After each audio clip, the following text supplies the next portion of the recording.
Bom dia a todas e todos. Aguardando a professora Chiara chegar.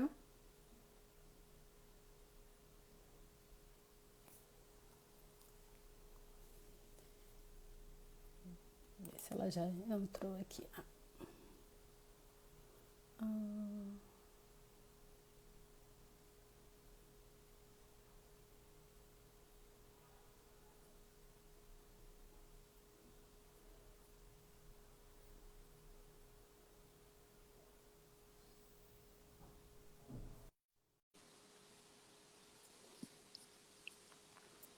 Chiara tá chegando.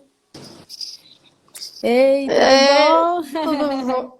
Que Tudo, querida. prazer Igualmente. conhecê-la virtualmente, É verdade.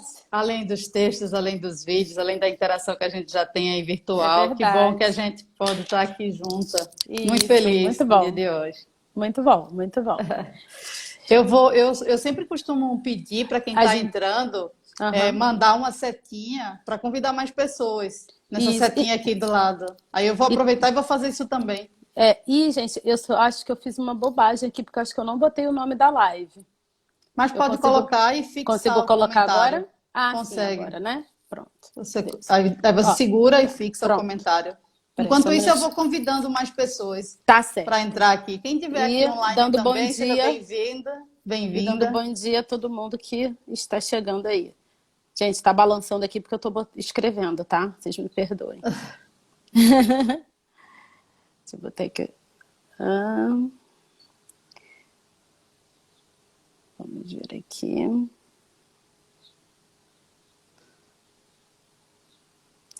Coloco só Chiara ou você quer que bote outro Não nome pode também? só colocar, não pode colocar Kiara só.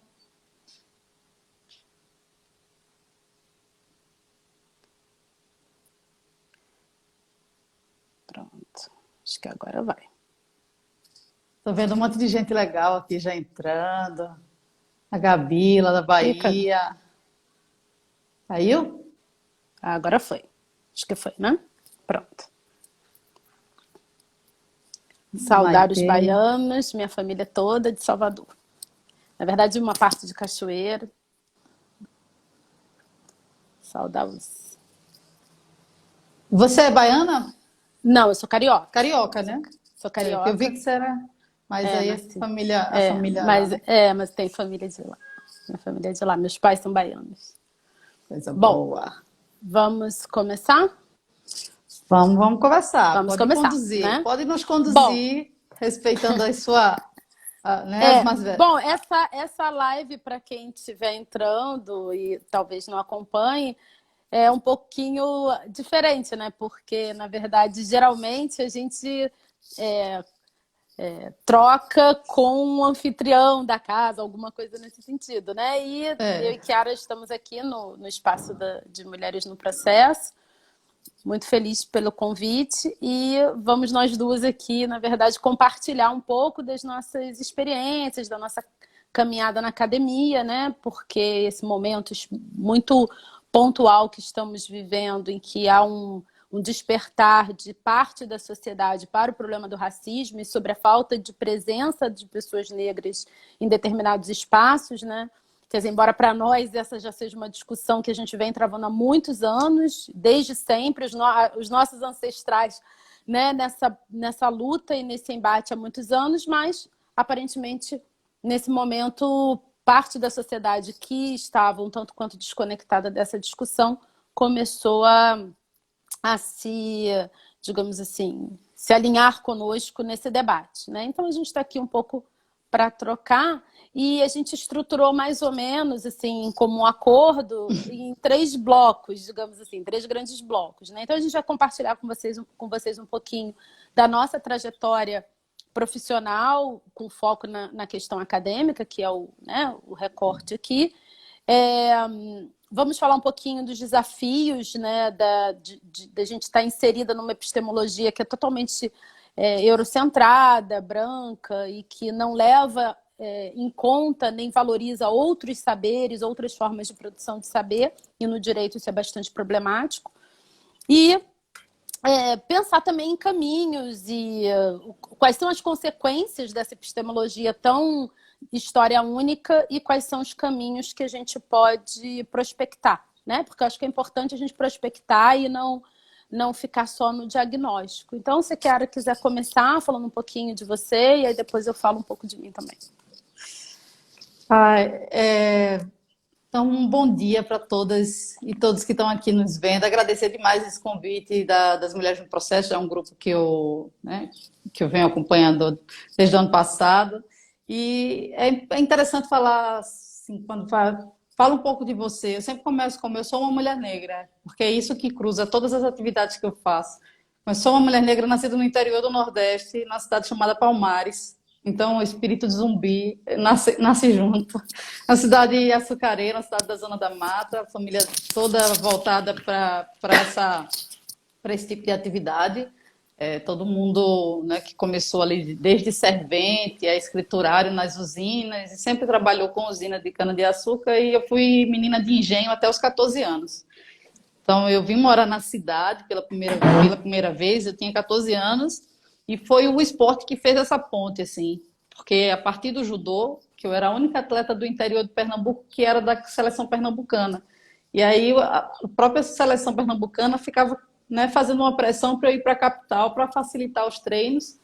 Tinha sido selecionada para o Mundial da Juventude na Rússia e consegui uma bolsa integral no colégio, né, um colégio de elite de Recife, da capital, e saí do interior e fui para Recife a partir dessa inserção pelo esporte.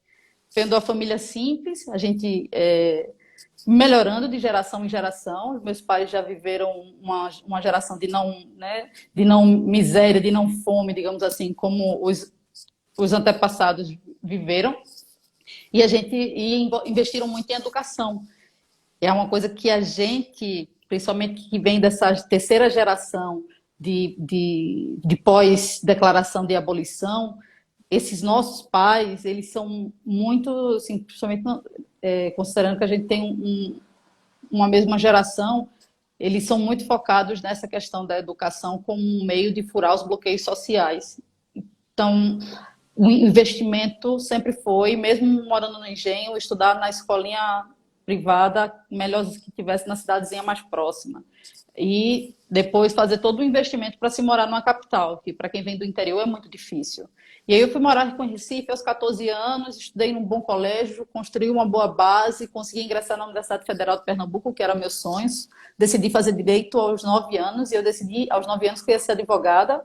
Hoje eu ocupo o cargo de procuradora federal, que na verdade nada mais é do que advogada do Estado, né? Somos advocacia pública. Acertei. Aos 9 anos eu disse, quero ser advogada. Então tem uma questão assim, né, de desde sempre identificar o foco que você quer. Eu já te ouvi falando da tua trajetória e sei também que você já entrou na faculdade sabendo o que queria. Isso é muito importante, principalmente para a gente, porque é uma coisa que a gente costuma ouvir diversas vezes. Você tem que superar, tem que ser 10 vezes melhor. Você tem que ir o tempo inteiro, por mais pressão ou não pressão que os nossos pais, pelo menos meus pais, não fizeram.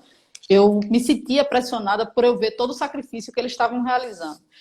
E durante todo o começo da faculdade eu fui muito acadêmica. A minha área sempre foi muito academia. Eu comecei a fazer pesquisa já no segundo semestre, eu já era monitora no segundo semestre. Eu fui bolsista do PIBIC, fui bolsista do órgão estadual de pesquisa, fiz pesquisa empírica no direito, que é uma coisa rara. E a minha visão era muito acadêmica. E isso andando de ônibus todos os dias e pegando 8 ônibus por dia quando eu comecei a estagiar no MPF e tal. E teve uma hora que eu disse, não, eu cansei, não aguento mais viver dessa vida de perrengue, de ser assediada em ônibus, de ser deixada na parada por motorista e sozinha, de viver com aquele medo de violência, porque nós, enquanto mulher, já temos, enquanto mulher negra, a gente sabe que é o principal alvo da violência, né? Principalmente a violência sexual. E os abusos em geral. Eu disse, não, cansei, passei por umas situações, disse, cansei, vou estudar para concurso público. E eu não era muito a minha praia. Todo mundo da minha turma já tinha passado para técnico, analista e tal. Quando chegou no final do oitavo, nono semestre, eu decidi ir sair fazendo os concursos e traçando algumas estratégias, sem cursinho.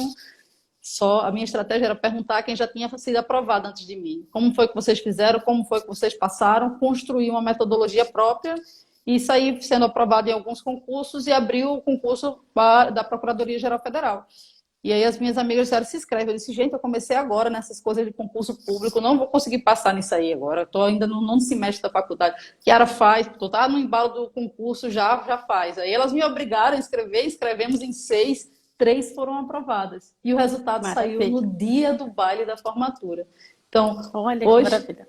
o resultado de que nós tínhamos sido aprovadas no concurso de procuradora da Procuradoria-Geral Federal, eu, Marcela Bodel e Natália Walcher, nós estamos, que é casada inclusive com um colega seu, juiz federal no Rio Grande do Sul, tem uma delas. E a gente, assim, foi realmente essa necessidade que me impulsionou para o concurso público e aí já ingressei no mestrado e agora estou na finalização do doutorado. A minha trajetória foi, assim, relativamente similar à sua em termos de foco. Lógico, eu tô aqui no Rio de Janeiro, então, né, estar numa capital traz uma conformação completamente diferente para a caminhada da gente, até em termos de acesso e tudo. E eu me formei, quer dizer, quando eu entrei na faculdade, eu também já entrei na faculdade tendo como foco a magistratura e a magistratura federal em particular. Eu tinha isso muito claro para mim, assim, né? E toda a minha trajetória na faculdade foi nesse sentido. E assim, embora, lógico, eu acho que isso foi um fator que facilitou muito o meu caminho, né? Eu já saber o que eu queria. E graças a Deus, quando eu cheguei também, a minha expectativa convergir com a realidade, porque às vezes a gente trabalha para alguma coisa e chega lá e não é aquilo que a gente quer, que a gente imagina que traz felicidade para o coração. E isso facilitou muito o meu caminho. Mas eu acho também que é muito importante a gente não se impor certezas, né, com a multiplicidade de possibilidades que existem. Na verdade, hoje eu penso que na época em que eu me formei, eu entrei na faculdade antes da promulgação da Constituição de 88, que eu comecei a faculdade em agosto de 88, a Constituição foi promulgada em outubro. Né? Como então, assim? Eu me formei em E esse formal 93. que você dorme? Pois é. Então, assim, na época, eu não tinha acesso e possibilidade a outros caminhos, na verdade, né? Então, aquele se apresentou como um caminho para mim. Embora, assim, eu seja absolutamente feliz com a escolha que eu fiz. Eu não me vejo fazendo outra coisa na vida, né? Mas, por exemplo, nunca passou pela minha cabeça pensar em trabalhar, por exemplo, num organismo internacional, trabalhar com advocacy. Isso eu simplesmente não sequer habitou o meu campo mental, né? Então, quando eu fui... e assim, o meu objetivo, e eu acho que essa é a realidade de muitas mulheres negras, né? O que a gente quer, num primeiro momento, é garantir a nossa sobrevivência, né? Então, a gente quer efetivamente... ter a nossa autonomia. Eu cresci com a minha mãe dizendo para mim, minha filha, seu marido é seu emprego, entendeu? Não dependa de homem para nada. Esse era um mantra que ela dizia para mim dia e noite, noite e dia. Eu acho que eu acolhi isso muito forte na minha vida, tanto que eu fui para a magistratura, né? Que é um casamento até que a morte nos separe, porque é vitalício, né? Então, um cargo vitalício. E assim, então, assim que eu saí da faculdade, o meu objetivo era garantir a minha sobrevivência, arrumar um trabalho e poder trabalhar. Eu queria magistratura, na época eu não tinha idade ainda para fazer o concurso, então fiz o concurso para o Banco Central, também não fiz cursinho. Na época, assim, eu tinha entrado na escola na Emerge, a escola da magistratura, naquela época estava assim, começando ainda a Emerge, tanto que as minhas primeiras aulas na Emerge foram na UERJ, eles não tinham na época nem sede própria, né? E aí logo eu fiz, acho que alguns meses de Emerge, o primeiro bloco, e passei no concurso do Banco Central. Fui trabalhar em Salvador. E eu me lembro que quando eu me inscrevi, eram 3 vagas em Salvador. E uma pessoa virou para mim e disse assim, ai, mas esse concurso deve ser marcado, você vai fazer um concurso de 3 vagas. E eu disse assim, o concurso são 3 vagas, mas eu só preciso de uma. Né? Então, assim, eu acho que a gente não ouvir essas vozes, né, que nos seguram é muito importante, porque eu acho que isso na trajetória da mulher negra está muito presente, né, das pessoas negras de uma maneira geral, né? Ah, é muito difícil, é inacessível, não dá, é tudo muito complicado. Realmente é tudo muito complicado. As coisas são mais complicadas, mas eu acho que é muito importante a gente não dar ouvido, né? Não dar eco a essas vozes que tentam nos frear, né? Se E você aí, soubesse o quanto é importante, desculpa, só porque aqui nesse grupo eu vi que acabou de entrar várias e várias meninas que estão se preparando para o concurso da magistratura do TJ de Pernambuco. São do grupo da Abaumi Juristas Negras. E agora eu vi que várias entraram. Então, essa sua fala, só para você entender o quanto que vai ser relevante para elas. A gente estava conversando agora pela manhã sobre isso. Sobre o quanto né, é se muito bloquear. importante a gente não se bloquear, né? Assim, realmente não pode dar ouvidos, né? Porque imagina se eu não tivesse ido fazer essa prova porque eram 3 vagas, né? Enfim, e aí fiquei no Banco Central, trabalhei em Salvador, depois fui trabalhar em Brasília, e trabalhando em Brasília que eu fiz o concurso da magistratura. Passei lá na primeira região, na época eu passei lá e passei aqui também, só que aqui no Rio eu abandonei na prova oral, quis ficar lá em Brasília um tempo, depois é que eu me removi aqui para o Rio. E também fiz, na época, apesar de procuradora do Banco Central, assim, eu trabalhava o dia todo. E a vida em Brasília é uma vida cara, né? Então, ou eu comprava os livros e estudava, ou eu fazia cursinho. Então, eu também estudei sozinha, criei meu próprio método. Eu sei que hoje a realidade de concurso talvez seja diferente daquela que eu enfrentei há 20 anos, mas, assim, também não mudou tanto assim, porque a gente ainda continua concorrendo com a gente mesmo nesses concursos, né? Porque em muitos deles sobram vaga da magistratura, então a concorrência muitas vezes é com você, né? Em termos de estudo, lógico, né? Que eu estou dizendo. E, enfim, e aí passei e depois vim para o Rio. E também, quando eu me inscrevi no concurso da magistratura, eu fiquei 5 anos no Banco Central. E aí, eu teve uma hora que eu falei assim, opa, eu tô me desviando da minha estrada, o que eu quero é a magistratura, né? Porque comecei a me interessar, a gente tende a se acomodar, né? O salário dá para viver, enfim, a vida tá boa, né? E estudar para concurso é muito ruim, né? Essa aqui é a verdade. Chato demais. E aí, é muito chato. E aí, mas eu falei, não, eu preciso começar a estudar. E eu lembro que eu comecei a estudar em novembro, num recesso. Eu disse para mim, no ano que vem, eu não viro o ano procurador, eu viro o ano juíza. E aí, assim, comecei a estudar e abriu em janeiro um concurso lá da primeira região. E aí várias pessoas, mas você começou a estudar. Ah, mas você começou agora. E eu fui fazer minha prova, né? E passei no provão. E quando eu passei no provão, né, naquela primeira leva, entre a primeira e a segunda prova, eu tinha que fazer um trabalho aqui no Rio.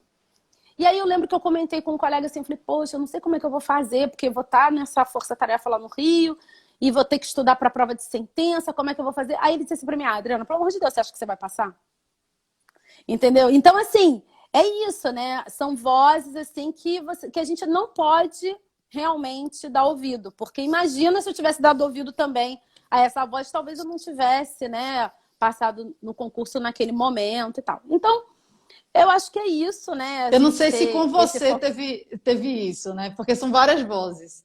Em casa, você escuta assim, não, você já passou. Toda vez que você vem com esse negócio que foi difícil, você não, e aí te gera uma pressão de que não, você passou, você passa em tudo. Então essa você passou também, enquanto lá de fora tá todo mundo dizendo assim, sabe que não é para você, né? Porque tinha concursos que eu não fazia, porque eu não tenho perfil assim, eu costumo brincar. Eu nasci com o pensamento de um homem branco europeu num corpo negro de mulher brasileira, porque eu não suporto estar em posição de subalternidade. Então, eu não fiz concursos para técnico, para analista, aqueles concursos que você não...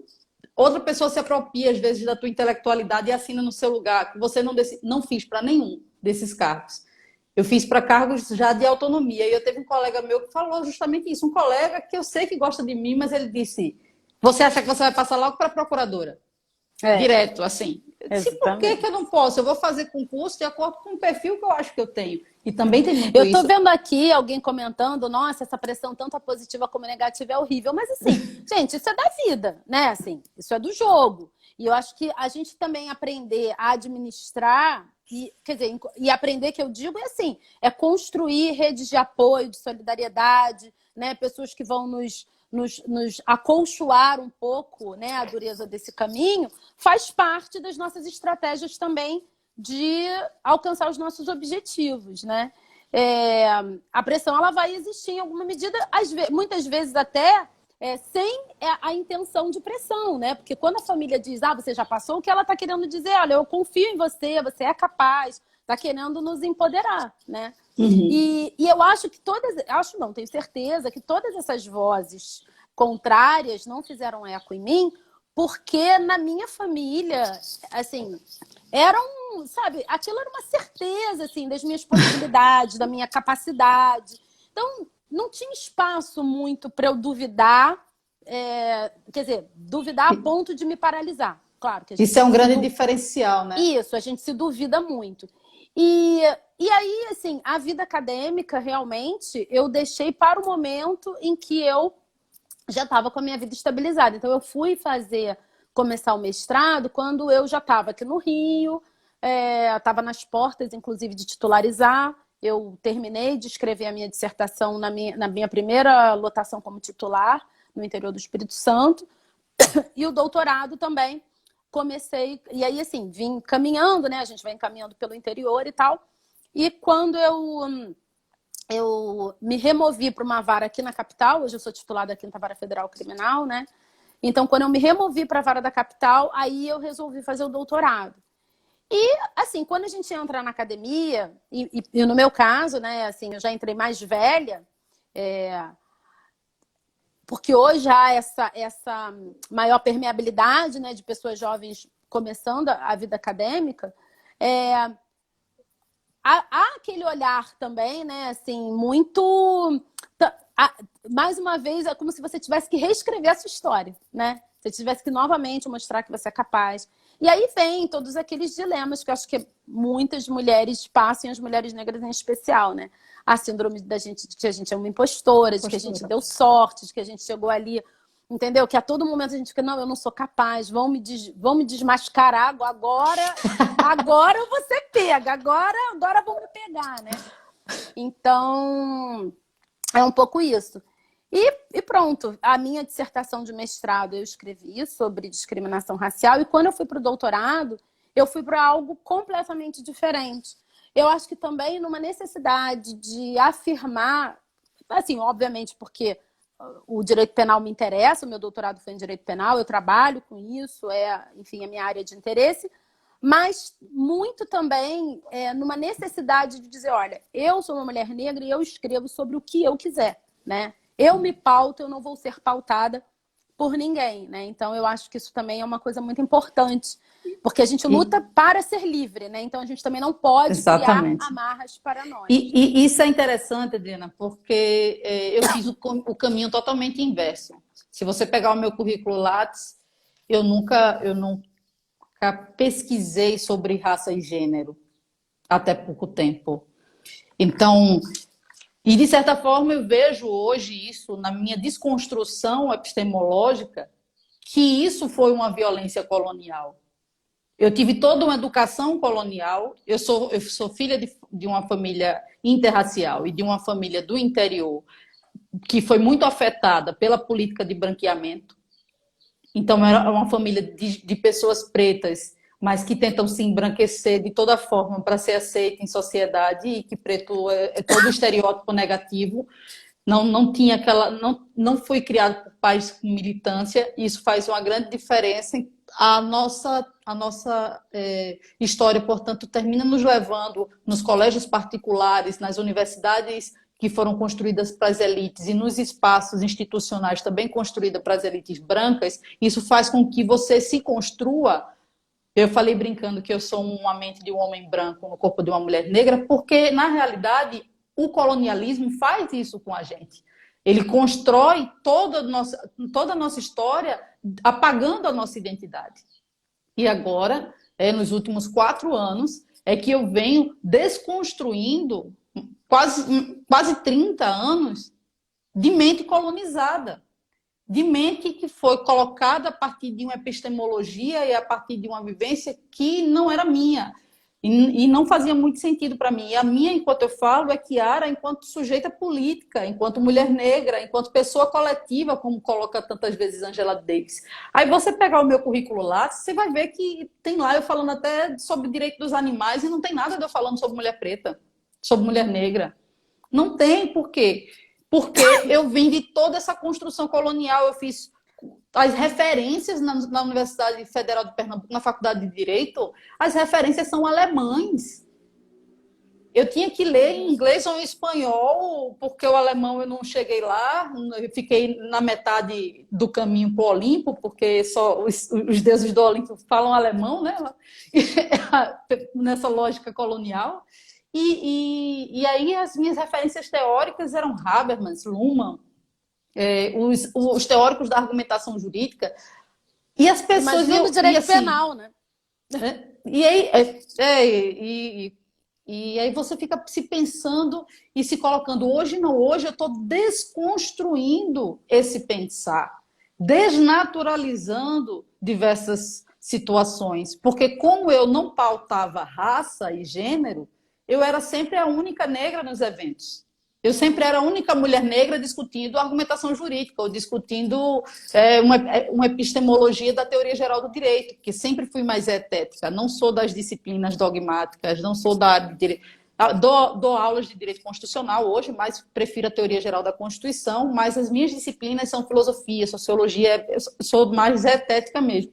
E é nisso que eu venho questionando o mito da verdade há tanto tempo, e não questionei esse grande mito da verdade, da modernidade, que é esse mito de direitos fundamentais, que é esse mito de uma teoria do direito acrítica, de uma teoria do direito neutra, eu vim questionando, e a partir do mestrado é que eu venho com mais intensidade desconstruindo a ideia de sujeito de direito, mostrando que esse sujeito de direito é um sujeito branco. Essa é a nossa epistemologia do direito na pesquisa.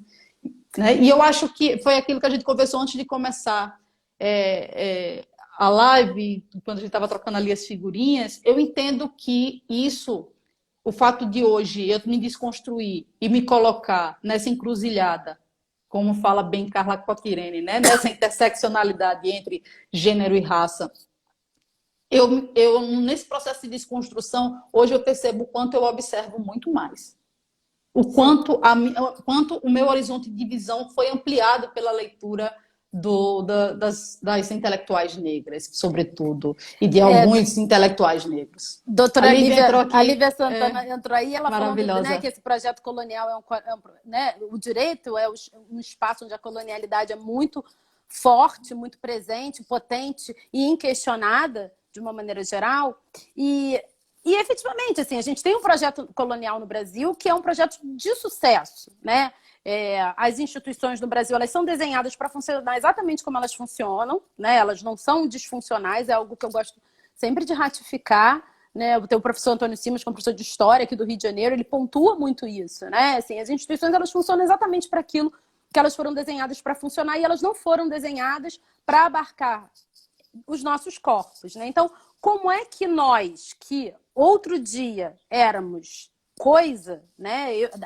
Eu sou a 5ª geração pós-escravidão. Então, como que a minha geração, que há 4 gerações passadas, era lida pela sociedade como coisa, como é que nós agora que vamos dizer o direito? Como é que a gente vai estar autorizado a dirimir os conflitos, arbitrar os conflitos, por exemplo, no meu caso, né? Eu trabalho numa vara especializada em lavagem de dinheiro e crimes contra o sistema financeiro. E quando muitos advogados chegam para despachar comigo, eles começam assim, não, doutora, eu vim aqui explicar isso aqui para a senhora, porque esse tema, isso aqui é uma questão muito técnica, muito importante, é muito difícil, sabe? Essas operações são muito difíceis. E eu digo, olha, eu fui procuradora do Banco Central, sou juíza de uma vara especializada, você não precisa se preocupar. Né? Para isso existe uma vara especializada, né? Eu sou doutora em direito penal, então assim. Gente, eu chego a rir. Eu chego a rir desse clichê da branquitude. Eu não estou dizendo que as questões não sejam complexas, nem estou dizendo que eu não tenha nada a aprender. Mas a pessoa largar desse ponto é muito complicado, né? E é muita falta de estratégia, né, gente? Enfim, mas isso aí é autoestima que eles têm. E outra coisa, eles se colocam como pessoas neutras, né? Neutras, exatamente, eles são universal. E aí eu queria trazer para vocês, compartilhar com vocês, vou pedir licença para ler só um trechinho da Grada, porque já que a gente já está, né, aqui no nosso segundo bloco, falando um pouco dessa epistemologia dita universal, né? O professor Adilson Moreira, ele fala muito da epistemologia da ignorância, né? Que ela oblitera, ela apaga, ela esconde, né, a dinâmica racial como uma dinâmica importante na compreensão do direito e na leitura do mundo. Então, a gente vive numa sociedade que é marcada pelo fator racial e o profissional de direito, ele acha que estudar a questão racial ou ter consciência da questão racial é só um enfoque, é um recorte, é um ponto cego. É a questão, não existe possibilidade. Se você faz a leitura de qualquer instrumento sem essa lente, a sua leitura está incompleta, está insuficiente, a sua leitura está pobre. Né? Isso subcomplexa. Exatamente. Né? As pessoas precisam compreender isso. E aí, eu acho que vem... não que a responsabilidade seja exclusivamente nossa, porque esses dias um colega de academia me perguntou porque como é que alguns alunos querem trabalhar comigo sobre a questão negra, mas eu sou branco. Eu falei, olha, o problema do racismo são relações raciais, relações têm duas pontas. Isso não é um problema só nosso. Né? As pessoas estudo sobre a branquitude.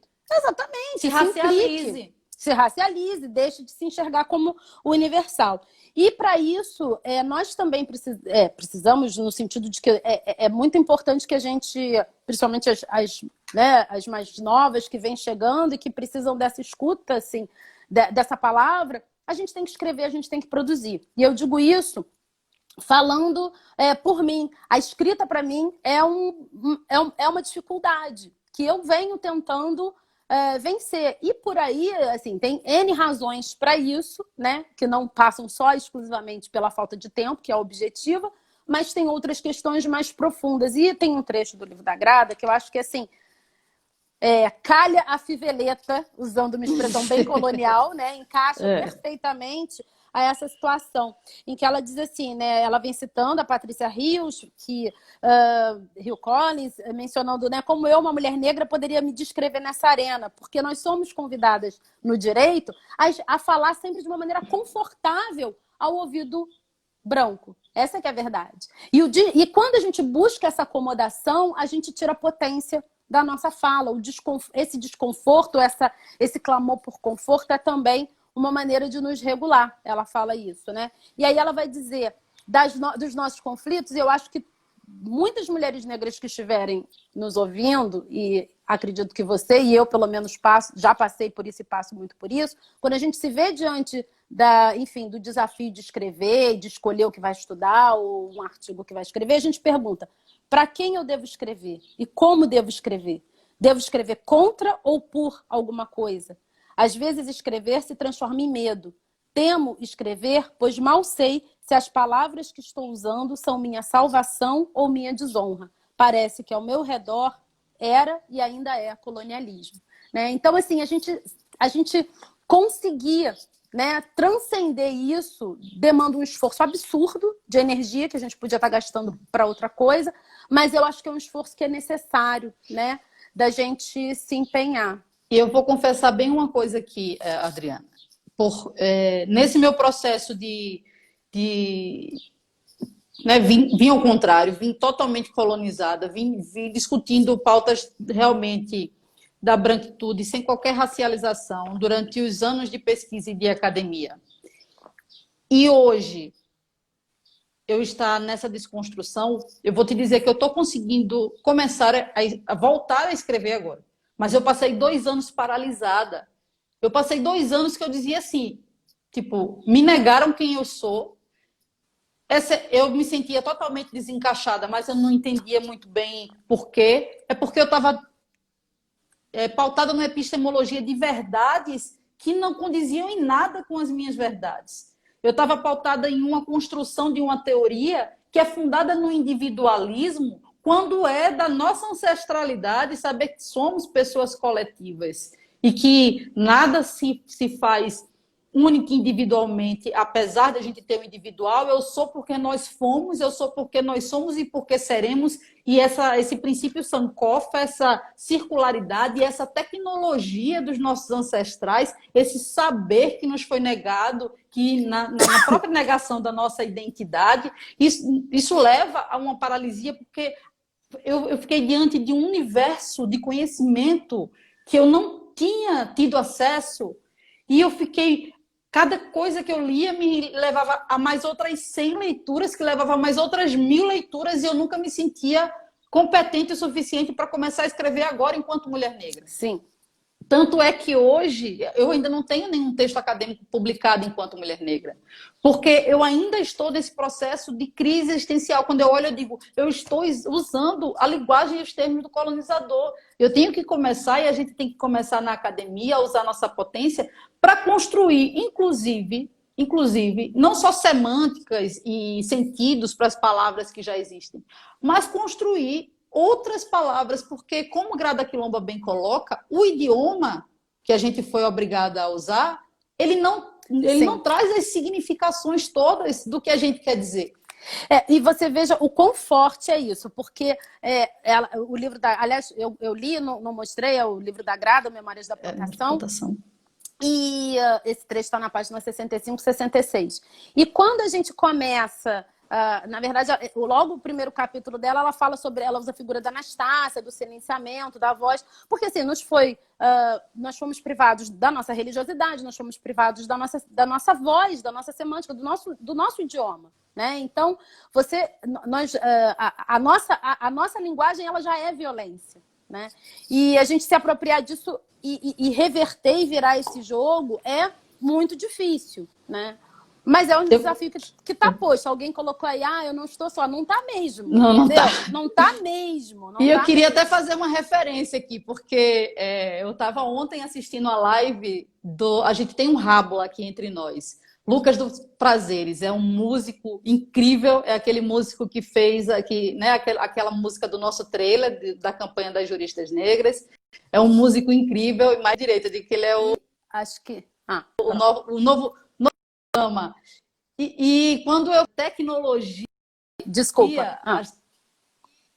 Quando eu falei agora sobre tecnologias ancestrais, e falei sobre Ubuntu e o princípio Sankofa como uma tecnologia, eu lembrei da live que ele fez ontem, que ele mencionou muito isso. Como isso é tecnológico, como isso é futurista, como isso é o que o pessoal na Alemanha está começando a despontar agora, muitas vezes a partir dos saberes que vão lá na África e fazem a apropriação, e colocado como coisas super modernas, quando isso está na nossa ancestralidade há muito tempo. Está todo mundo agora querendo pesquisar esse novo normal a partir de um novo paradigma não individualista, dizendo que a humanidade deu errado. Eu digo alto lá, porque não foi a humanidade que deu errado, foi o projeto de modernidade europeu, brancocêntrico, porque as concepções e os valores de alguns povos não são esses. Se você pega uma comunidade tradicional indígena aqui de Pernambuco, você vai ver que são outros valores, outros princípios. Exatamente. E a partir daí que a gente vê. A gente, assim, eu acho que talvez esse momento que tenha... Veja só, nós temos jovens negros sendo mortos aqui diariamente. Precisou alguém morrer a, sei lá, milhares de quilômetros daqui para uma parte da sociedade de acordar e ver, oh meu Deus, tem um problema aqui do lado da minha casa. Né? E talvez assim, seja o momento desse universo de pessoas, e eu digo isso com todo acolhimento, porque nós vivemos em sociedade e a gente precisa também dessa interlocução, a gente tem que caminhar junto, tem que encontrar algum meio, né, de conviver, né? Mas assim, é um telegrama que essas pessoas precisam abrir. Vocês não são a régua do mundo, né? Vocês não são universal, não existe essa universalidade, né? Não existe essa universalidade. Adriana, não sei se eu queria te fazer uma pergunta, de uma dúvida que surgiu quando eu estava estudando, assim, e eu vi um caso de uma juíza que falou para uma advogada negra assim: você não deveria advogar nessas causas de racismo e injúria racial, porque você não tem isenção para isso. A advogada. Aí eu fico Que pensando, maravilha. você não trabalha direto com isso porque você está numa vara específica aí com relação às questões, aos crimes financeiros, mas provavelmente eles questionam magistrados negros que decidem sobre Sim, racismo, não, na né? Porque verdade, eles são assim, neutros, né? exatamente. É essa noção de que o outro é o outro, né? Você não vê a outridade em você, né? A branquitude, ela não vê a outridade em si. E no meu caso, quer dizer, embora minha vara seja especializada, na verdade a gente chama especializada, mas é uma vara concentrada, porque nós temos também uma competência residual, que é dividida entre todas as varas aqui da capital, e nós temos muito em relação aos crimes cometidos por meio da internet, os crimes de ódio, que acontecem por meio da internet. Então, a gente entender, ou a gente considerar, porque, voltando, nós temos relações raciais. Então, se eu tenho uma situação de racismo posta para julgamento, né? Ou de racismo, ou de injúria racial, ou seja o que for, né? Que está posta a julgamento, eu tenho duas pontas. Então, por que apenas uma das pontas não é apta a decidir sobre isso? Né? Quem foi que arbitrou essa exclusividade neutra, né, daquele que está do lado, em tese, do opressor, né, ou que se alinha com o opressor? Por que é essa pessoa que tem a neutralidade? E não nós que temos, talvez, essa vivência, que temos essa possibilidade de enxergar. A gente está aqui num espaço que é de mulheres do processo, e eu queria aproveitar a oportunidade para chamar muito a atenção de algumas noções que eu acho que precisam ser desenvolvidas também sob a perspectiva procedimental, né, processual procedimental, que vão garantir possibilidade de acesso, né? A gente não pode ter mais essa leitura asséptica de, como eu disse, assim, eu acho que todas as questões e todas as matérias atravessam. Então, a maneira como a gente vai estabelecer a dinâmica processual, a maneira como a gente organiza e nós nos conectamos e como nós nos comunicamos, por exemplo, no espaço de audiência, como você comunica para as partes as informações, e não só o juiz, eu acho que todo o sistema de justiça precisa se implicar e as universidades, os bancos acadêmicos precisam estar atentos a isso. Porque e a gente se comunica de diversas formas, né, Adriana? Quando eu vou para a audiência com o torso, quando você chega para presidir com suas tranças, você está passando um recado. Nosso corpo é um ato político, né? E quando eu trabalhei no interior muitos anos, um tempo, com várias previdenciárias, e eu vou dizer a você, assim, em quase todas as audiências, acabava a audiência, eu tinha que dizer ao advogado: doutor, você pode explicar para o seu cliente o que foi que aconteceu? Porque a pessoa não compreende aquilo, muitas vezes ela não sabe nem, entre ela perguntava, eu ganhei, eles perguntavam muito assim, eu estou encostado, né? Eu ganhei, doutor, eu estou encostado.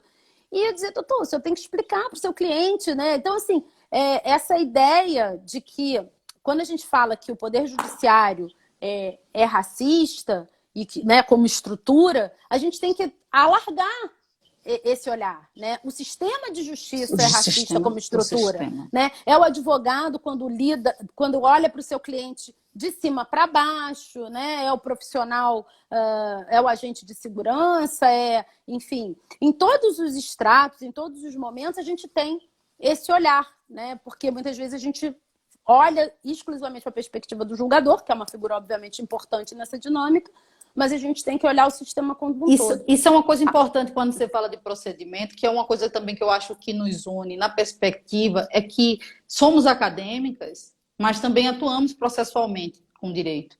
Isso traz, atuamos enquanto um corpo em espaços institucionais, que é um corpo estranho, que o organismo está o tempo inteiro tentando expelir e rejeitar, né?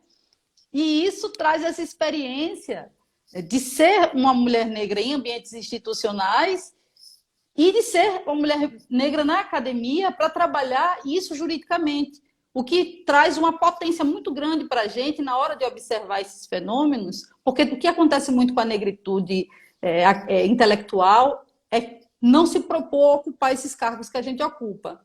E ao não se propor a ocupar esses cargos, porque acha que são cargos para a branquitude e acham que são cargos para a elite, a gente tem aí um espaço de poder que não está sendo utilizado. Não está sendo disputado, né? A gente tem que não está sendo disputado. Espaço, né? E ocupar isso de forma crítica, ocupar esse espaço de poder de forma crítica, é fundamental para ampliar as possibilidades de soluções para problemas complexos. Mesmo a gente utilizando uma epistemologia europeia, teoria dos sistemas, você vai saber que vivemos uma sociedade hipercomplexa. A gente não pode visualizar problemas complexos e trazer soluções reducionistas, porque não se soluciona. Não se soluciona. E aí a pessoa continua falando com os espelhos, né? Falando para si própria e pensando que dali vai surgir algo novo criativo. Só vai surgir algo novo criativo quando esse sistema de justiça for plural e quando a academia for plural. Exatamente, por isso que a gente tem que fazer essa luta para ingressar no sistema de justiça e tem que fazer essa luta também para que existam as cotas, as políticas afirmativas para os programas de mestrado e doutorado em direito. São poucas as universidades. A gente tem que entender que a diversidade ela tem que ser enxergada como um valor em si, né? Porque toda discussão, muitas vezes, por exemplo, das políticas afirmativas, elas passam por uma discussão de mérito, se é mérito, se não é, o que é mérito, o que deixa de ser. Eu não vou... Aliás, eu vou entrar, sim, nessa questão para dizer o seguinte, gente, assim, por que filhos de amigas minhas, brancos, né, crianças criadas com todinho, muito amadas, mas que não sabem lavar um copo, né? E as minhas amigas reclamam, meu filho não lava o banheiro, meu filho não lava um copo, meu filho não faz. Por que essa pessoa tem mais mérito e tem mais possibilidade e pode aportar mais para uma instituição pública ou para um sistema de justiça do que um jovem negro que está na periferia, né? E que movimenta de maneira assim espetacular, o que tem uma juventude negra potente, arrepiada absurda. Com o que você está falando. Não é? Então, assim, são pessoas que transitam. Eu tenho amigas assim que os filhos não conseguem pegar um ônibus para ir ali aqui no bairro aqui do lado, que não sabem pegar um metrô. E você tem jovens negros que circulam pela cidade, movimentam redes, realizam concretamente. Né? Tem uma menina que eu amo, a Marcele Decoté, ela é incrível, né? Hoje ela trabalha no Instituto Marielle Franco. Então, assim, são pessoas que têm uma capacidade de realização imensa. Por que exclusivamente a aferição do mérito, como nós... É técnico, né? Dentro de uma lógica totalmente autocentrada, que vai dizer que esses saberes não são saberes, né? Então, assim, uma coisa que eu costumo dizer, assim, que quando começam a falar de cotas, digo, o nosso discurso para cotas tem que ser um discurso de eficiência. Eficiência. Porque o poder público só vai ser eficiente quando for plural. Porque o sistema de justiça só vai ser suficiente, só vai dar respostas suficientemente complexas às demandas que surgem se ele for plural. Então, essa questão do que é o mérito é extremamente interessante. Não sei se você teve a oportunidade de ver que no curso de formação dos magistrados do trabalho colocaram eles para fazer um dia de atividade eles têm essa de terceirizado para poder ter uma consciência do que é aquela vivência. As juristas da Baumi, as mulheres negras que estão se preparando para a magistratura e que vêm da periferia, elas não vão precisar, elas vão estar dando aula nesse curso, né? Exatamente. E outra vez em Alagoas foi para andar de transporte público. Essa foi o juiz do Tribunal de Justiça do estadual, fez parte da formação da magistratura, andar pela primeira vez para saber a experiência de se andar no transporte público. E você está falando da magistratura estadual, que é aquela que decide no cotidiano mesmo, né? Então, como é que essas pessoas estão tão assim afastadas dessa realidade? É isso que, desconectadas. E assim, e você veja só, nós temos organismos internacionais, vamos imaginar, vamos pegar o Tribunal Penal Internacional. Ninguém consegue imaginar o Tribunal Penal Internacional só com o juiz brasileiro. Ninguém consegue imaginar o Tribunal Penal Internacional só com o juiz italiano, né? Então, assim, tem lá representantes de todos os países que assinaram o Tratado de Roma. Aí, qual é a noção de que você tem que ter representatividade de todos os países que estão se submetendo à jurisdição daquele tribunal? Né? A diversidade ali é um valor em si, é um pressuposto de legitimidade das decisões que vão emanar daquele órgão. E em relação ao sistema de justiça ou em relação à academia, a gente acha que não precisa, entendeu? Que é uma condescendência com aquelas pessoas que estão entrando. Desculpa, não é. A legitimidade do que você vai produzir como saber naquele espaço, e aqui falando da academia especificamente, ela vai passar pela necessidade desse espaço ser plural. Não é mais admissível a gente como o censo do INEP nos disse, que a gente tem 3% de docentes negras com doutorado nas pós-graduações. Isso é um escândalo, isso é uma aberração. É uma Sabe? aberração, Adriana. Isso é uma aberração, E uma coisa que eu já né? não aguento mais ouvir, que já me irrita profundamente, é dizer que é uma reparação histórica. Se quer reparação histórica, indeniza como Estado, indeniza pelo trabalho que foi, pelo enriquecimento ilícito. Porque isso não é reparação histórica, isso é uma realidade presente. E isso é uma necessidade de eficiência. Isso as empresas privadas, a lógica do capitalismo já percebeu e vem aí. Por que é que a Apple, a Microsoft, a Google vai buscar gente da Índia, intelectuais da África, intelectuais da Europa, intelectuais aqui da América do Sul e colocar ali naquele grupo de trabalho extremamente diverso? Por quê? Porque sabe que aumenta e rende a eficiência em 30% do mínimo. Então, é uma questão disso. Eu acho que assim, tem isso, mas eu acho que quando eu particularmente olho essa perspectiva da eficiência sobre não exclusivamente também sobre esse olhar economicista, né? Assim, que é importante, enfim, a gente vive numa sociedade capitalista e isso é um fator que é levado em consideração para as escolhas que a sociedade faz como um todo. Porém, né, eu acho que a gente tem que olhar a eficiência sob a perspectiva da qualidade daquilo que é produzido por aquele espaço. Sim, porque pelo poder público é isso, né? O valor que você entrega. Não é substancialmente eficiente produção de conhecimento que não leva em conta outros saberes, outras formas de viver e outras formas de experienciar. Acho que a Paula Sarno pediu para que a gente colocasse algumas referências e espaços, assim.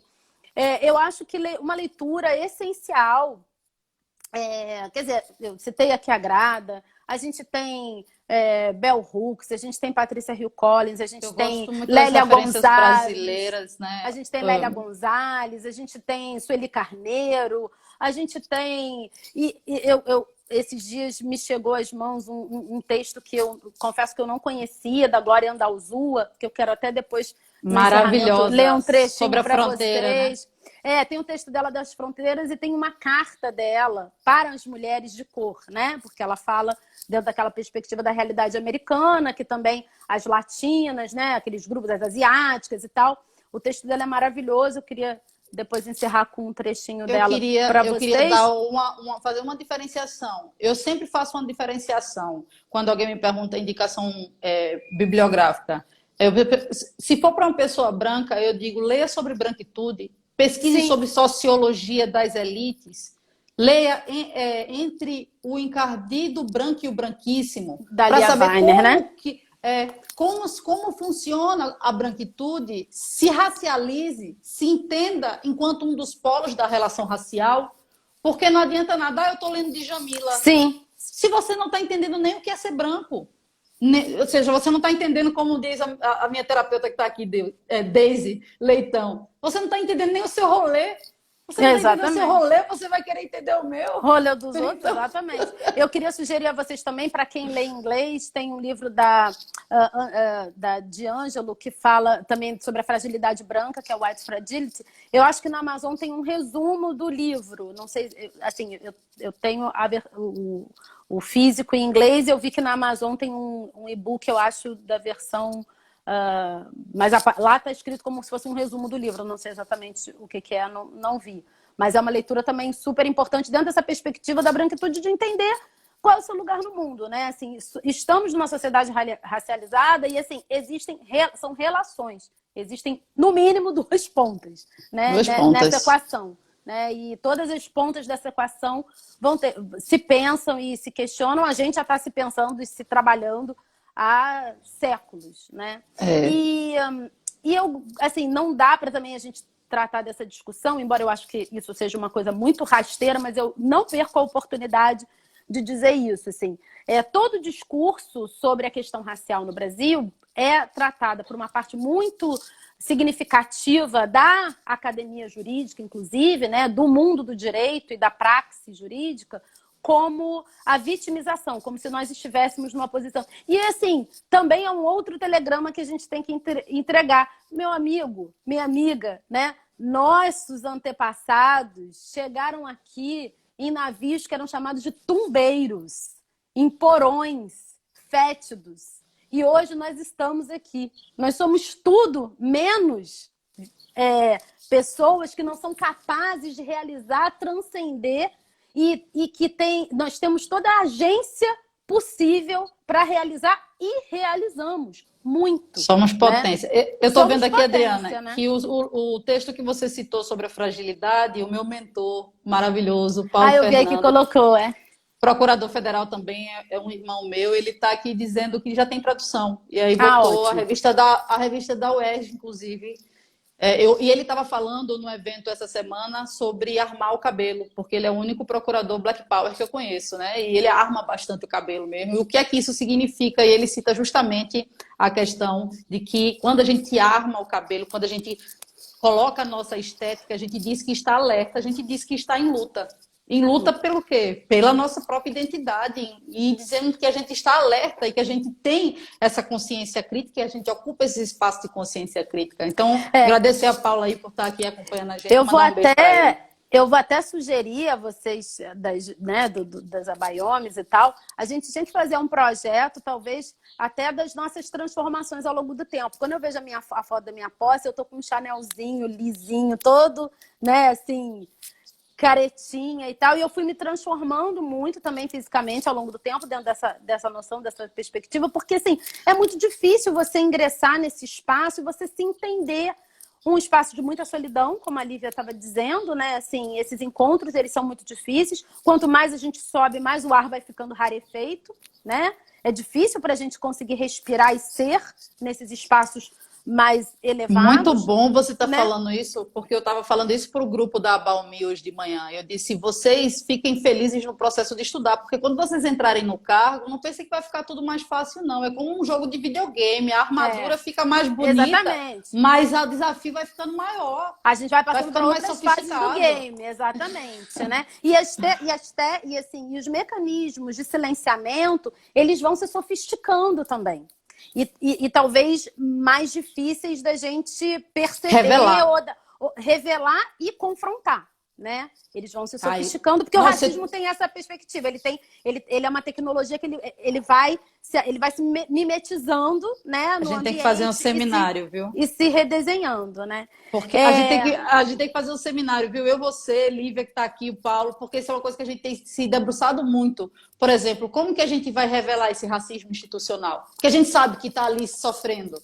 Que a gente sabe que aquela denúncia foi feita, que aquela instrução, aquele processo administrativo foi aberto, ou que aquele processo está acontecendo, ou que aquela corregedoria veio, simplesmente porque você é uma mulher negra que se coloca. Como é que a gente revela isso? A gente sabe. Mas como que a gente revela? E você sabe que quando eu já usei meu cabelo assim, uma das coisas que mulher preta adora é trocar de cabelo, a gente adora mudar de cara, né? E aí, numa dessas minhas transições, quando eu comecei a usar black, e um servidor que trabalhava comigo há anos, ele virou para mim e falou, nossa, doutora, a senhora é tão corajosa, veja que violência, assim, você precisa ter coragem para usar o cabelo com que você nasceu. Olha que coisa bizarra, gente. É um ato de coragem você usar o cabelo com qual você E as pessoas falam como um elogio, porque é naturalizado, né? Exatamente. Ó, a gente só tem mais 2 minutinhos. Então, se você quiser fazer suas considerações finais, e aí pra gente encerrar. Eu quero dizer que essa conversa eu considero como início de uma conversa que a gente vai ter que expandir. Agradecer a todo mundo que está aqui presente, mandar um beijo para todos os meus amigos, amigas, alunos, ex-alunos, todo mundo que está aqui, as pessoas que eu estou conhecendo hoje. Pedro Lins, maravilhoso, obrigada por estar aqui. E muito obrigada, Adriana, por essa troca. Nossa, isso aqueceu meu coração, me deixou o coração quentinho, assim, como a gente costuma dizer. E isso é uma coisa importante, né? Esse aquilombamento, essa aproximação. A gente tem muita gente, muitas companheiras brancas e companheiros brancos que caminham com a gente, né? Assim, que estão se pareando para caminhar essa estrada com a gente. Isso é muito importante também. Então, agradeço muito esse espaço, acho que é muito importante. E eu acho que é só um pontapé inicial, né? A todo mundo que disse aí, não estou sozinho, não está, estamos aqui, né? Existimos. Vamos agora vou aproveitar para fazer rapidinho uma propaganda, vai ter o evento do CNJ sobre racismo. É importante que a gente esteja ali, a gente precisa ocupar esses espaços. E eu queria só encerrar bem correndo, citando o trecho da Glória Andalzua, né? Em que ela diz, né? Escrevam com seus olhos como pintoras, com seus ouvidos como músicas, com seus pés como dançarinas. Vocês são as profetisas com penas e tochas. Escrevam com suas línguas. Não deixem de escrever. Escrevam com suas tripas. Então, escrevam, produzam e estejam e ocupem. É isso, beijo. Que maravilha.